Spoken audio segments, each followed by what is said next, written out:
but it's information. It's important. Here's something about prostate cancer and dairy, of all things. Here's what a review at Harvard just recently said, about 4 or 5 years ago. 12 of 14 case control studies, that's one kind of study, and 7 of 9 cohort studies have observed a positive association for some measure of dairy products in prostate cancer, one of the most consistent dietary products for prostate cancer in published literature. We sort of know how it works. How many of you now know that dairy actually promotes prostate cancer and is so strong? Some of you do. You probably heard that from the dairy industry, didn't you?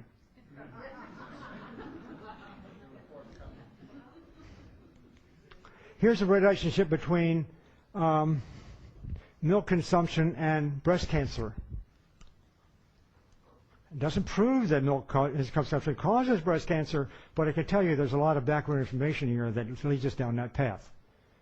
The dairy, in a rather complex series of biochemical events, when all put together, tends to be associated with an increase in breast cancer. Probably causes breast cancer, for over a lifetime. Gosh, now I'm really paying a price for this being below the screen, because I wanted to show you this. This is, I could fool around with it, get it changed, but I don't have enough time. I'm afraid my battery's going to run out, so I got to stick with what we have here. This is a schematic of what we learned in China, women in rural China compared to British women in this case, British women being like us, in terms of what causes it. Let me tell you this much. We have a number of studies showing that the earlier the age of menarche, you all know what that is. The earlier the age of menarche, the higher the risk of breast cancer. Average age of menarche in this country is around 11, 12 years, maybe even shorter these days. And the age of menarche is a function of the kind of diet, to a considerable extent, is the kind of diet one consumes. It's actually a function of the rate of growth. If we take our kids and push them as hard as we can with a really rich diet, rich protein, lots of animal foods, lots of fat, if we do that, they grow the fastest. And we always want our kids to grow so fast. That pushes early age of menarche. They mature faster. When menarche comes, at that point in a woman's, young girl's life, the estrogen levels in their blood sort of surge. And they remain pretty high, during the reproductive years. And then when menopause comes along, it plunges. You know that whole story. Average age of menarche in America and elsewhere for women is, as I said, 11, 12 years. In China, the average age was 17 years. And when there were counties as high as the average age of menarche was 19 years. And so here in the United States, you start 11, 12 years, estrogen levels go up, and it turns out the estrogen, we measured all this, estrogen level is about 50% higher in Western women than it is in Chinese women. And the concentration of estrogen in the blood is related to breast cancer risk, because estrogen plays a role. You probably heard of that too. It turns out menopause comes later amongst American women, around 52 years on average. Rural China is around 48 years. So you put the whole scheme together, and it turns out the American woman is being exposed to a lot more estrogen over her lifetime than is a rural Chinese woman, and therefore getting a lot more breast cancer. And so all that in turn is related to the kind of food that we're feeding our kids. And I would suggest, quite frankly, with considerable confidence, that the same thing exists for men with respect to prostate cancer. So having this long reproductive life, and we get caught up in a lot of sex, I guess, or something. That's why we have this long life. But in any case, having a long life like this, high concentration of hormones, it does a lot of things to us we don't particularly care to have, because it turns on breast cancer, prostate cancer, uterine cancer, and things like that. Okay. Here's just a different kind of disease. See, what I'm going to do, I'm spreading the wand a bit here. This is basically osteoporosis. This is bone fracture rate. Published in 1992 at the Yale University School of Medicine, comparing across different countries the intake of animal protein, and down here with fracture rate. The higher the animal protein intake, the higher the fracture rate, as you can see here. Also, it turns out the higher the calcium intake, the higher the fracture rate. And I said it right. The higher the calcium intake, the higher the fracture rate. So where do we get our extra calcium and protein from? Dairy.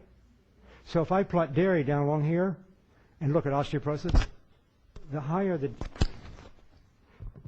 the dairy food intake, the higher the osteoporosis rates.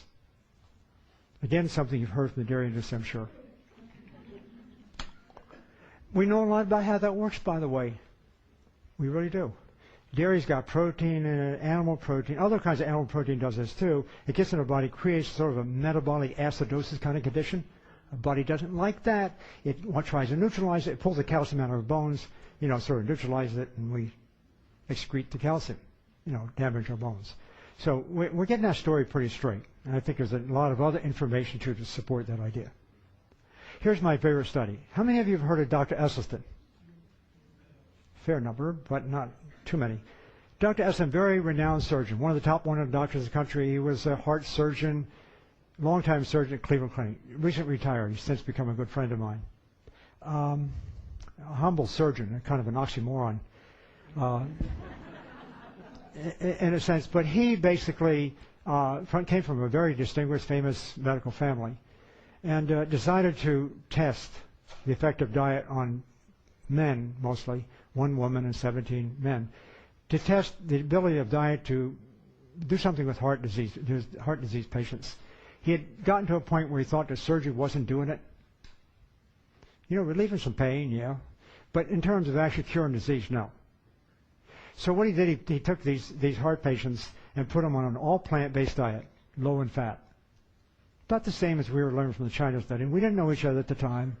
He didn't get that from me. He got that on his own, but it just coincided with what we were discovering in the China study. And so here was his results, more or less. He put them on an 8% all plant, 8% fat, all plant-based diet. He put in some lovastatin, which incidentally helps cholesterol get down. He did that because being in the medical community, no matter his fame, he had to do that to be part of the system. He couldn't go the whole dietary way. So anyhow, he learned later that it's an all plant-based diet that can do this just as well. These 18 patients, when they went to the study, had had 49 coronary events in the previous 8 years prior to the study. That's about 3 apiece. They were sick. A lot of their physicians had told them it's time to go home, wrap things up. You're at a very late stage.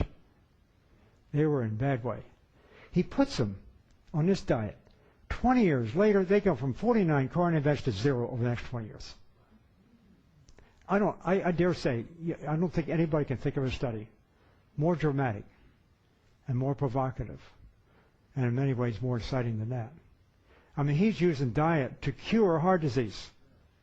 He organized a symposium in Arizona and got a bunch of us there to talk in 1991. And that was when the early results were coming out. And he was saying, first, he had the audacity to say, the first national conference of elimination of coronary heart disease. Using diet. Later, he put it on down at Epcot, had us down there. Michael Eisner was interested because he had a heart disease. And about 300 cardiologists showed up. So, this has been exposed. But unfortunately, a lot of people want to deny that it even exists or they've ever heard of it. But he's able to cure. And he's still doing that since he retired. Taking people seriously ill with heart disease, angina, pains, this and that. Can't do anything with our drugs. Getting worse. And they see Esselstyn. The 6 people who are on the American Heart Association diet, no gain. They got worse. So much for the American Heart Association diet. It had to go, the whole way. Now, I wish I could have had the time to tell you about the effect of this diet and all these different diseases.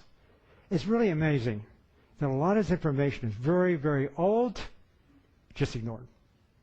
And some of it is now being supported robustly in many ways with good, hard biochemical and clinical information to support this. I mean, multiple sclerosis, I thought was a tough disease. Couldn't do much with it.